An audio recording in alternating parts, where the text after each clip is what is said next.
just to go to Daniel 10 and 21, we have a discussion with Gabriel and Michael. And look at what the angel Gabriel is saying here. But I will shew thee that which is in the scripture of truth.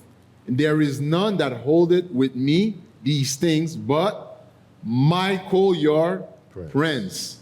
So Gabriel here is establishing the scripture of truth. So we have to find everything in the Bible, because even angels are in the Bible. Scriptures of truth. And in Daniel 11 verse 2, we realize here, as soon the verse start, and now will I show you thee the truth. The truth. So there's no many truths about Daniel 11. And a lot of interpretation come today. But I'm sure when Gabriel was speaking with Daniel, there was only one truth. One truth. And I hope it's clear for everyone here.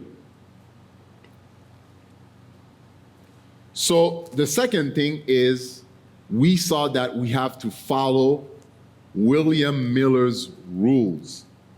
Why? Because we said in the two previous presentations, when something is literal, we keep it literal. When God is adding a symbol, we put the symbol. Example again, if God says Babylon is the lion, so when God mentioned the lion, now you associate the lion with Babylon. Or if he add the ram, and the ram is Middle Persia. But where there's no symbol, you don't add a symbol. And he said here, if a word makes good sense as it stands and does no violence to the simple laws of nature, it is to be understood literally, if not figuratively. So if you're putting symbols where there's no symbol, are we going to end up in the same interpretation? No. We'll have confusion. Exactly. So we're going to see how God confirmed that through the spirit of prophecy. Taking the manner in which the prophecies have been fulfilled in the past as a criterion by which the judge of the fulfillment of those which were still future. With intense interest, he studied the book of Daniel and the Revelation, employing the same principle of interpretation as in other scriptures, and found to this great joy that the prophetic symbols could be understood. He saw that the prophecies, so far as they had been fulfilled literally. That all the various figures, metaphors, parables, similitude, etc., were either explained in the immediate connection, or the term in which they were expressed were defined in other scriptures, and when thus explained, were to be literally understood. So, another point before we go into Daniel 11 is there are certain themes that you will see in the book of Daniel. In Daniel chapter 2, the theme is the restoration of the kingdom. In Daniel 7, it's the restoration of the king. Jesus comes to the Father to what? Receive a kingdom so that he can become a king. In Daniel 8, it's the restoration of the temple. What is cleansed? The sanctuary is cleansed. And in Daniel chapter 10 through 12, you have the restoration of the people. And we see that in Daniel chapter 10, verses 12 and 14. Then said he unto me, Fear not, Daniel, for from the first day that thou didst set thine heart to understand and to chasten thyself before thy God, thy words were heard, and I am come for thy words. Now I am come to make thee understand what shall befall on who? Thy people in the latter days. For yet the vision is for many days. So this is a prophecy for us. It's for the people to understand. Because what is God trying to do? Restore us back to what we were in Eden. Amen. Amen. So who is God's people? Who is the people in this last days? All right. So we're going to, before we move forward, go to a common teaching out there. It says there's a dividing line at the cross. That's what it's saying. Before the cross, prophecy dealt with literal Israel, literal Jews, literal Jerusalem. After the cross, prophecy deals with spiritual Israel, spiritual Jews, and spiritual New Jerusalem. Who's familiar with that teaching? Okay, quite a few of you guys. Therefore, when interpreting Daniel chapter 11, a common teaching is that at verse 22, which goes, and with the arms of a flood shall they be overflown from before him, and shall be broken, yea, also the prince of the covenant. The prophecy is split between the literal and the spiritual. So around anything before verse 22, it's all literal, and then after, then you start going into the spiritual realm. That's based on this teaching, or that principle that's out there. So is it good call to go through this interpretation of switching Daniel 11 from literal to spiritual? I mean, from what we've been seeing, I guess the audience can answer that. What do you guys think? No, we can't do that. There's nothing that gives us permission to just switch because of something that we can't even prove from the Bible. Can I give some little history? So what Carl is saying, because the Eastern question wasn't happening in the First World War, Second World War, Adventism at large said, maybe that prophecy doesn't belong there anymore. And they start switching from the literal to the spiritual to erase that doctrine to make it fit with all other prophecies that we had.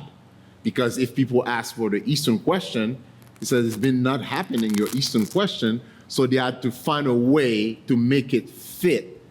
And that's why we have this new interpretation. But like we saw yesterday, it's because we rejected 1888.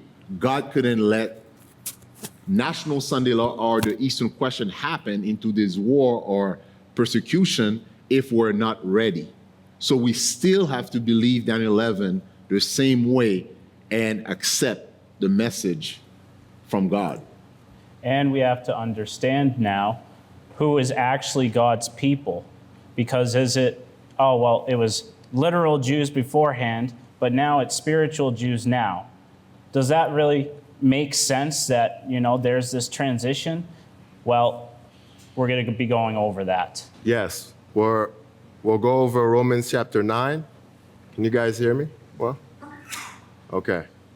All right, Romans chapter 9, starting from verse 1. I say the truth in Christ, I lie not, my conscience also bearing me witness, and the Holy Ghost, that I have great heaviness and continual sorrow in my heart. For I could wish that myself were accursed from Christ for my brethren, my kinsmen, according to what? According to the flesh, who are Israelites, to whom pertaineth the adoption and the glory and the covenants and the giving of the law and the service of God and the promises. A lot are given to the Israelites, whose are the fathers, and of whom, as concerning the flesh, Christ came, who is over all, God bless forever. Amen. Not as though the word of God have taken none effect, for they are not all Israel, which are of Israel, neither because they are the seed of Abraham are they all children? But in Isaac shall thy seed be called. So although they're from Israel, that don't mean that they're all considered Israel. That is, they which are the children of the flesh, these are not the children of God. But who are? The children of the promise are counted for the seed. Amen. Amen. Is this making sense? So therefore, what makes you a Jew? Hebrews chapter 11, verse 6.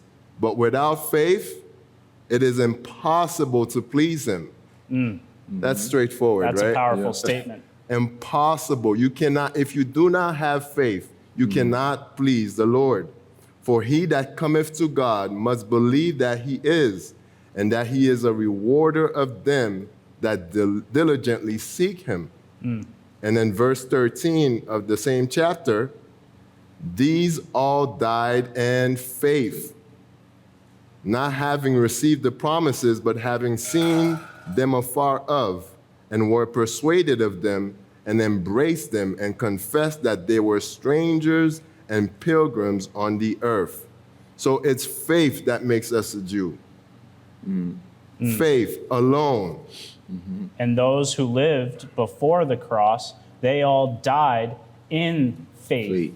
Yeah. It wasn't their natural flesh that saved them. That's not why they were God's people. They were God's people because they believed in all the promises of God. Amen. That's why they were God's people. Amen. Just like Isaac and Esau. Same thing. Isaac received the promise because he believed. Esau did not believe. Therefore, he was not counted in, although they were both from The same parents. same parents. I meant Jacob and Esau, sorry. So, Romans chapter 11, starting from verse 17. And if some of the branches be broken off, and thou being a wild olive tree were grafted in among them, and with them partakest of the root and fatness of the olive tree, boast not against the branches. But if thou boast, thou bearest not the root, but the root thee. Thou wilt say then, the branches were broken off, that I might be grafted in. So how many trees do we have here? One tree. One tree. Amen. One tree.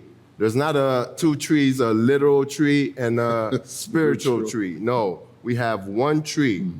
And if you don't believe, you get cut off. And if you do believe, you get grafted in. Amen. It's one tree, one Israel, literal Israel, spiritual heart, heart of faith, a heart of flesh, the Bible says. And I'll keep going. Verse 22. Behold, therefore, the goodness and severity of God. On them which fell severity, but toward thee goodness, if thou continue in his goodness. It's not once saved, always saved. You have every day. I die daily. I live by faith. I go back, I start at the altar, and I work my way up, and the tabernacle. Every day I have to keep doing this in order to be part of Israel. And they also, if they abide not still in unbelief, shall be grafted in, for God is able to graft them in again. Amen. So I hope that makes sense, that Israel always been about faith, never about, because they were from the lineage of the Jews. No, it's by faith alone do we become part of Israel. That was the case before the cross and still is today for us. And whenever we look at, what's Paul's motivations behind what he was saying in Romans?